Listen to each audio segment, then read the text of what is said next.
Also, this Friday, we've got nZo in MLW. He'll be facing Lince Dorado.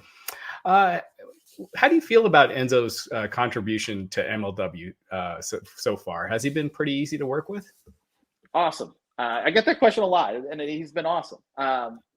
Shout out to nZo for turning me on to the Yeezy slides. I wear these things, and I think I make my family cringe, but they're so damn comfortable. I got to. Definitely the go-to sneaker connoisseur in the company. And he's got such a great ability on the mic that he's the curtains are sold out whenever he's on the mic. Everyone wants to see what's he going to say, and he can just control an arena. Like we were in Charlotte, the old Grady Cole Center.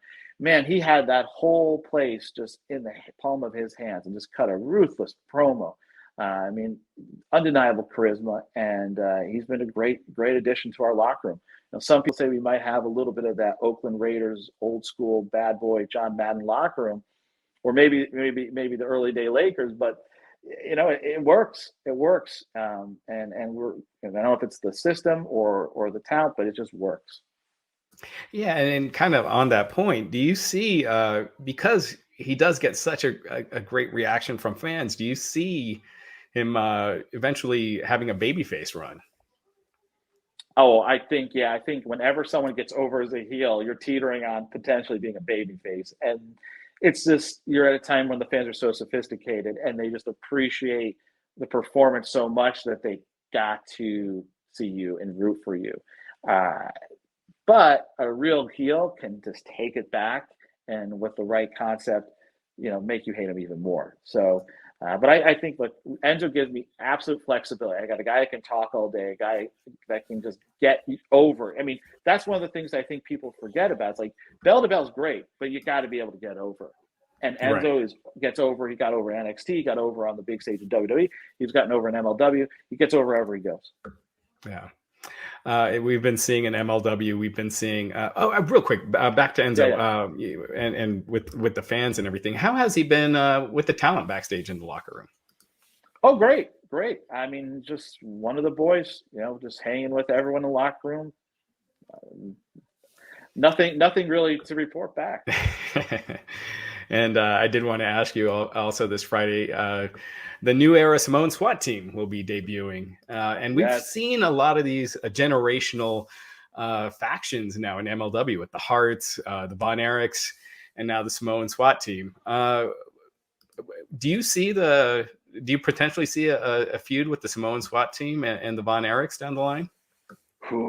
I'd love to see that. I'd love to see them against 5150. I'd love to see them against Hustle and Power, the Maximos, Gangrel's New Brood, Strange Sangre. I mean, we got a stacked tag team division all of a sudden. It's fun to have all these different matchups. But yes, Jacob Fatu has a new crew, the Samoan SWAT Team, featuring the founding father's son, Lance Anuwai, his father, Headshrinker Samu, and Juicy Fineo, who is Tongan. And they get like, look, I'm not Samoan, but there might have been some history where some of the Islanders went to the other island and ate a king, but they patched that up. Everyone's cool. And now Fatu calls him family. So it's a great squad. You got Lance, who's the speedster of the group, Jacob, who breaks gravity in every match, and you got Juicy, who's got uncanny agility and power, and he's got size. I mean, he's big.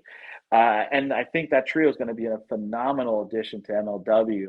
And to see their debut, be a part of that in Philly this week, it's going to be special. It's the only place to see the new era Samoan SWAT Team, and I'm excited to see what happens. We'll see what happens with Cesar's crew. Los Aztecas Uno and Cinco. I guess Siete and Diaz were on vacation, but it's going to be a fun, memorable debut, I think. Could you see other family members from the Samoan SWAT Team, from the Samoan family, becoming involved here soon? Oh, it's already in the works. Just tune into MLW Fusion. You're going to probably see a few more members pop up. I mean, people forget. I mean, that Afa and Samu broke me into the business, and I'm forever grateful for those guys. I would stay at Afa's house in his basement. In fact, one time, fun story. One time, Yokozuna had just crashed at the house, and he had left like 2 or 3 days before I got there. And he was staying in the basement, which was where a lot of the wrestlers would stay. And I was now staying there. And I was just warned before going in, to go to bed. Just offered to call a lot of his guys' son. He goes, son, just be careful that bed. Yoko was in there. I think it needs a little fixing.